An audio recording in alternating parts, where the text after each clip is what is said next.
का मसलो आ? साईं मसलो आहे मूंखे दवा नथी मिले सभु दवायूं मां पंहिंजो पर्चियूं ॿिनि 2.5 लखनि जूं वरितियूं आहिनि साईं खे चवां मूंखे का बि मदद नथी मिले सरकारी मां सरकारी सम्झी आहियां मज़दूर माण्हू हिननि मूंसां ज़ुल्म कयो आहे पर्चियूं साईं तव्हां मूं वटि हिन महिल न लाड़काणे MS चए थो त मां हर पेशेंट खे दवा ॾियां थो त तव्हांखे छो न ॾिनो? MS साईं मां 6 चकर में हुन पीए चयो त गुल इहो दवाउनि जे मथां आहे उन ॾे वञो उन ॾे वेमो उन चयो बाबा वञी उन्हनि सां ॻाल्हाए चेक ज़ेदारनि सां मां न ॾींदुमि गुल शेख ॿियनि खे त सभिनी खे दवा ॾियनि था तोखे छो न ॾिनो? बि पातो आहे मूंखे दवा कोन थी मिले MS ॾे मां 6 चकर विया 6 हिकु बि न 6 चकर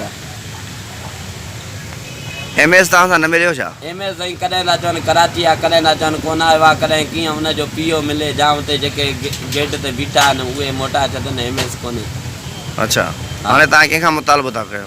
MS सां था कयूं साईं त माना दवाऊं बि असां ऑपरेशन ग़लति कयो आहे डॉक्टरियाणी कयो आहे उहे रिपोर्टूं उहे कारा एक्सरा पिया आहिनि उन खां टाका आणणु विसरी आहे मूंखे 20 ॾींहं ते ॾसियो त मां इन जे लाइ बि MS ॾे त मुंहिंजो मसइलो छा आहे मूंखे मसइलो न पिया ॾसनि।